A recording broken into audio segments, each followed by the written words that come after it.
안녕하세요, 민티드랩입니다. 한 주간의 주요 이슈를 정리하는 먼데이 뉴스 시간입니다. 구독과 좋아요 부탁드릴게요.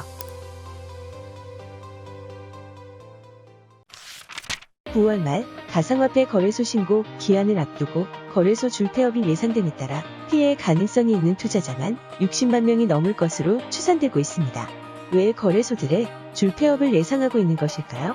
가상화폐 거래소는 특근법에 따라 오는 9월 24일까지 시중은행과 실명인증 계좌 제휴를 하고 금융정보분석원에 등록해야 하는데요. 기한내 신고를 못할 경우 영업이 중지되어 요건이 안 되는 중소형 거래소들은 폐업이 불가피해집니다. 한편 4대 거래소들은 9월 말까지 은행 실명계좌 계약이 연장됐기 때문에 지금이라도 신고는 할 수 있는 상황이지만 농협은행은 가상자산 거래소 빗썸과 코인원 쪽에 트래블로 시스템 구축 전까지 자금 세탁 방지를 위해 거래소 간 코인 전송을 제한해달라고 요청을 하여 난감한 상황은 마찬가지입니다.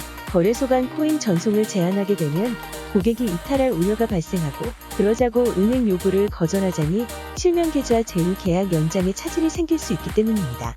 진퇴양난이죠. 이러한 규제는 해외 영업소 또한 마찬가지인데요. 금융위원회 금융정보분석원은 해외 거래소가 기한 내에 신고하지 않을 경우 사이트 접속을 차단할 예정이라고 합니다. 국민의힘 조명희 의원은 투자자들의 피해를 우려하여 가상자산 사업자 신고 요건에서 실명계좌를 제외하고 신고 유예기한을 6개월 연장하는 법안을 발의하였지만 여당에서는 신고 마감 시한을 그대로 진행할 예정인 것으로 파악된다며 야당 일각에서 제기하고 있는 신고기간 연장이나 유예는 전혀 고려하지 않고 있다고 강조하여 요건을 갖추지 못한 가상자산 거래소들의 무더기 폐쇄는 불가피할 것으로 보여집니다. 코인 거래소의 모든 것을 파악하기 위해 발의된 특근법은 과연 투자자를 위한 정책일까요? 결국 모든 피해는 투자자들이 떠안게 될 것입니다. 암호화폐는 인정할 수 없는 화폐라며 하루에 20%씩 오르내리는 자산에 함부로 뛰어드는 게 올바른 길이라고 보지 않는다. 잘못된 길을 가고 있으면 잘못됐다고 어른들이 얘기해줘야 한다고 비판하여 20에서 30대의 분도를 샀던 은성수 위원장이 사의를 표명하였습니다. 여러 의혹이 있었지만 청와대 관계자는 은성수 위원장이 먼저 사의를 표명한 것으로 알고 있다고 답하였습니다. 차기 금융위원장인 고승범 위원장은 다양한 리스크가 일시에 몰려오는 퍼펙트 스톰이 발생할 수도 있다며 최근의 상황을 진단하였고 법과 원칙에 기반한 금융감독에 주력하겠다고 하였습니다. 앞으로 가상자산 시장에 원칙에 기반한 규제와 감독으로 지금까지와 다른 양상의 시장으로 변할 것으로 보입니다.